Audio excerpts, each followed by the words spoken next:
A busy week for marriage equality, with new cracks appearing in the Defense of Marriage Act. Meanwhile, a slew of new bills appeared in various states, both for and against marriage. I'm Matt Baume from Stop8.org, and welcome to This Week in Prop 8 for Monday, January 24th, 2011. We're starting to get a clear picture of what marriage equality battles across the country are going to look like in 2011, and it's going to be a busy year. Keep an eye on Wyoming, Iowa, New York, New Hampshire, Maryland, and Washington, D.C. And on a national level, a new lawsuit is challenging the Defense of Marriage Act. That's Dragovich versus the Department of the Treasury, and it has a very good chance of overturning at least part of DOMA. The case advanced this week with a judge ruling that it should proceed. What makes the Dragovich case different is the plaintiffs, 3 gay couples who work for the state. As public employees, they can't access the same health coverage as straight couples because of DOMA, even though California considers them married. DOMA's days are clearly numbered, even though Obama's Justice Department is defending the marriage ban. But they're not defending it very hard. The government's argument is that DOMA provides federal uniformity in denying rights, which is true. But as Judge Claudia Wilken pointed out this week, that's not a good enough reason for keeping the ban in place. It's important to note the arguments that Justice isn't using. They're not saying that marriage needs to be protected from gay couples, which is one of the arguments that conservatives usually use. Conservatives like Michael Steele, who, by the way, is out of a job. The chair of the Republican National Committee was voted out this week, replaced by a man named Reince Priebus.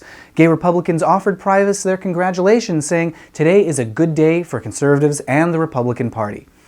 But it's not a great day for gays. Listen to what Priebus said in an interview with the National Organization for Marriage just last month. I believe that marriage is a gift from God, and the sanctity of marriage ought to be protected. I believe the Defense of Marriage Act is important. It is important, just don't get too attached to it.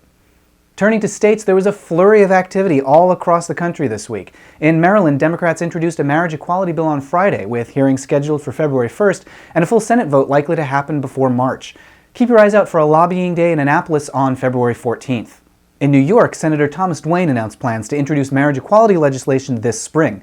But in Iowa, Republicans introduced a resolution that wouldn't just eliminate marriage equality, it would get rid of civil unions and domestic partnerships, too. That fight's being led by the Iowa Family Policy Center. This is an organization that compares gay people to cigarette smoke and also promotes abusive ex-gay brainwashing. In Wyoming, they're pushing a bill that would invalidate marriages performed in other states. That one has a good chance of passing. But there's good news in D.C., where this week the Supreme Court refused to consider whether the district's marriage equality law should go before voters.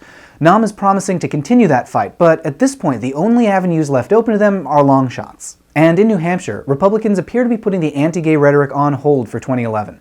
That's driving the National Organization for Marriage crazy. They sent out mailers this week accusing Republicans of opposing family values.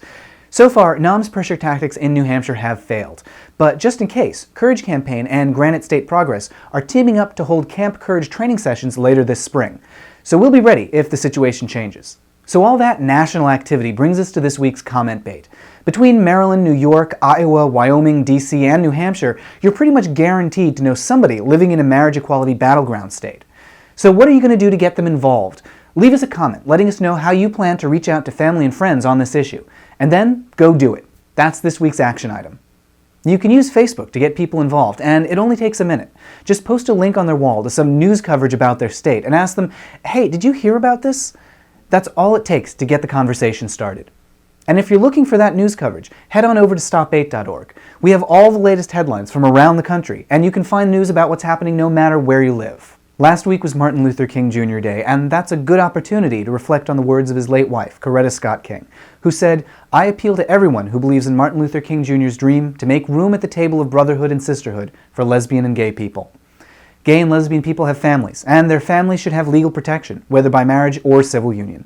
Check out our past episodes to get all caught up, and subscribe to get updates when new episodes come out. See you next week.